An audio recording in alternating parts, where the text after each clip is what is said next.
Everyone, my self Avdhesh Kumar और मैं आप लोगों को 10th में जो अभी रिजल्ट आया है उसके बारे में एक स्टूडेंट से आपको रूबरू कराएंगे जिनका टोटल मार्क्स 384 आया है। और मैं आपको बताऊंगा कि ये कैसे तैयारी करते थे और कैसे पढ़ाई करते थे कि इनका संस्कृत में सबसे हाईएस्ट नंबर है। मैं अक्सर देखता हूं कि स्टूडेंट पूछता रहता है कि संस्कृत में हमारा कैसे तैयारी होगा, तो आप संस्कृत की तैयारी कैसे करते थे, क्या उम्मीद थी? संस्कृत में मेरा उम्मीद तो बिल्कुल नहीं था, क्या कि संस्कृत हम पढ़ते नहीं थे पहले से। लेकिन संस्कृत में सर बोल रहे थे कि बस थोड़ा सा भी ध्यान दोगे तो अच्छा नंबर आ जाएगा। तो हम संस्कृत का बुक जो होता है बुक पे कम ध्यान दिया और ग्रामर पे अच्छा ध्यान दिया। क्या है कि ग्रामर हिंदी और संस्कृत का लगभग हल्का फुल्का मैचिंग होता है, थोड़ा सा डिफरेंस होता है। बहुत अच्छा, ज़्यादा हम लोग को प्रॉब्लम नहीं हुई और अच्छा नंबर संस्कृत में मेरा आ गया। चलिए बहुत अच्छी बात है। देखिए आपको बोला कि किताब पे ध्यान दिए, क्योंकि किताब में 8 क्वेश्चन जो 2-2 नंबर वाला होता है वो हिंदी में लिखना रहता है जी। और तो किताब पे आप लोग भी ध्यान दीजिए। और आपने हमारे यहाँ भी कुछ दिन क्लास किया जी सर। 2-4 दिन आए, क्लास किए और तो आप हमारे जो टीचिंग मेथोडोलॉजी था उसमें वो आपको कैसा लगा? जी वो बहुत अच्छा लगा सर, फ्रेंडली रहकर पढ़ाते हैं। ऐसा फील नहीं होगा आप लोगों को कि कहीं जा रहे हैं मतलब कि कुछ डाउट है तो मन में कुछ इज्जत हो रहा है, मतलब कि पूछ नहीं सकते हैं। लेकिन सर इस तरह से पढ़ाते हैं कि कुछ घबराहट नहीं होगी आपको पूछने के लिए। सर जो भी प्रॉब्लम होता है दोस्त की तरह भाई की तरह समझाते हैं ताकि कोई प्रॉब्लम ना हो बच्चे को। और सर अच्छे से पढ़ाते हैं, जिस तरह से कोई भी डाउट हो ही नहीं आपको। होता है कई जगह बच्चे डर जाते हैं लेकिन डरने की बात नहीं है। यहाँ एकदम पूरा कोई भी प्रॉब्लम नहीं होगी पढ़ने में, सर एकदम पूरा समझाते हैं। चलिए बहुत अच्छी बात है। जैसा कि आप लोगों को बताया भूषण कि यहाँ डरना नहीं है, एज फ्रेंड्स जैसे आप दोस्त से बात करते हैं ऐसे आप हमसे पढ़ सकते हैं और कोई भी डाउट हो आसानी से पूछ सकते हैं। इन्होंने बताया कि कई बच्चे डर के मारे कुछ पूछता नहीं रहता है, लेकिन भूषण का कहना हुआ नहीं सर आपसे हमको डर नहीं लगता है, या यहाँ आप आसानी से क्वेश्चन पूछ सकते हैं। एक बार में समझ में नहीं आए तो 2 बार समझ सकते हैं, लेकिन समझ सकते हैं। आपने साइंस का भी हमारे यहाँ तैयारी किया है ना, और साइंस में मैंने समझाया। और इस बार साइंस में हमने देखा है कि एक लड़के का 72 नंबर आया और आपका भी साइंस में 75 नंबर है ना? तो साइंस पढ़ने में आपको कैसा है? साइंस पढ़ने में अच्छा लगा। मेरा थोड़ा केमिस्ट्री हल्का वीक था, लेकिन फिजिक्स में सर बता दिए थे न्यूमेरिकल सॉल्व कराया था, न्यूमेरिकल से अच्छा आया था, उसमें फॉर्मूला सर। तो अगर देखा जाए तो आपको ओवरऑल कौन सा ऐसा सब्जेक्ट है जिसमें इंटरेस्ट है? अभी इंटरेस्ट मेरा साइंस में, टेक्नोलॉजी में। साइंस और टेक्नोलॉजी में इंटरेस्ट है जी जी।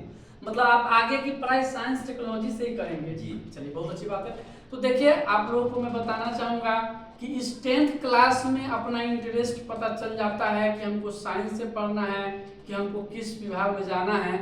और मैं भी आप ही के तरह जब मैं 10th किया तो मुझे रुझान साइंस में था और हमने साइंस को सिलेक्ट करके साइंस के क्षेत्र में गए।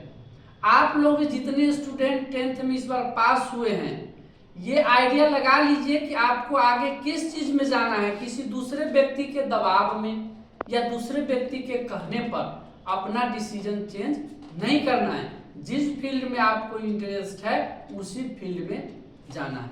अच्छा भूषण आपसे एक और मेरा सवाल है, 384 नंबर आप लाए हैं, जिस बच्चे को 400 नंबर का टारगेट अगर हो तो उसको पढ़ने के लिए कुछ लोगों को समझाइए कि कैसे पढ़ें। देखिए पढ़ने के लिए तो आप टीचर्स आपको बस बता सकते हैं, गाइड कर सकते हैं किस तरह से पढ़ना है।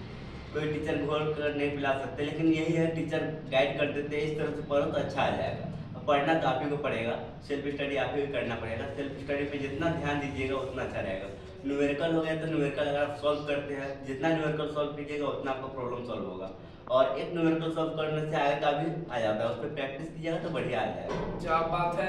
आपको यहाँ से ये आइडिया मिला कि self study is the best study, क्या सही बात है? बिल्कुल। और टीचर तो पढ़ाएंगे, टीचर आपको एग्जाम तक नहीं जाएंगे लेकिन टीचर पढ़ा के रास्ता दिखा देंगे। और कुछ ऐसे बच्चे हमारे कोचिंग में हैं जिससे आप रूबरू थे पहले से और उसी से आप हमसे मिले, तो कुछ ऐसे स्टूडेंट भी हमारा पास हुआ है जिसका कोई उम्मीद नहीं था। उसके बारे में आप क्या कहना चाहेंगे कि उसके पास होने के पीछे क्या मकसद था कि वो बच्चा पास हो गया, कभी किताब नहीं छूता था? जी देखिए मैं इस कोचिंग को जानता हूँ अभिषेक के थ्रू।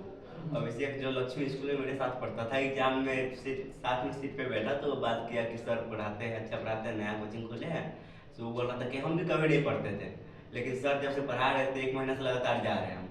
सर 2 महीना ही पढ़ाया, क्रैश कोर्स पढ़ाए थे, लेकिन 2 महीना में वो कुछ भी नहीं पढ़ा साल भर, लेकिन फिर भी उसका 261 नंबर पास हो गया वो। अच्छा लगा। क्या बात है। Crash course forever dynamic institution crash course लेकर के सीतामढ़ी में आई, जी पटना के बाद सीतामढ़ी में, और 2024 में हमने अपने रिजल्ट से बहुत संतुष्ट हुए। यहाँ तक कि साइंस से भी और संस्कृत से भी और ओवरऑल जितने भी स्टूडेंट मुझे ऑनलाइन मिला या ऑफलाइन मिला या कहीं भी मिला, सभी बच्चे के पास होने के लिए उनके माता पिता को, उनके गुरुजनों को और साथ के साथ उस बच्चे को भी जो कड़ी मेहनत, इस वक्त ठंडी भी बहुत था जी तो कड़ी मेहनत किया, भूषण लोग भी कड़ी मेहनत किया, और सभी लोगों को शुभकामना। और आप इस वीडियो को और लोगों को जरूर भेज दीजिए ताकि उनको भी जिंदगी में अच्छे नंबर लाने के लिए इससे एक उसको मार्गदर्शन मिलेगा। और फॉरएवर डायनेमिक इंस्टीट्यूशन विगत कई सालों से यहाँ तक कि 90+ मार्क्स का भी हमारे यहाँ प्रावधान है, और यहाँ जो फैकल्टी गाइड करते हैं अभी हम दिखाए हैं आपको 90+ वाले फैकल्टी हैं। जी है हाईएस्ट मार्क्स कितना है हमारा? 99। और हम मैथ और साइंस लेते हैं, मेरा मैथ में कितना है? 96। तो आपको कोई इधर उधर का टीचर नहीं, एकदम एक्सपर्ट टीचर यहाँ गाइड करते हैं। तो आप लोग जरूर आएँ और एक बार डेमो सेशन करिए और पढ़ाई का अंदाज लीजिए। थैंक यू सभी को। पास होने के लिए 2024 बोर्ड परीक्षा के लिए बहुत बहुत शुक्रिया और बहुत बहुत धन्यवाद। Thank you.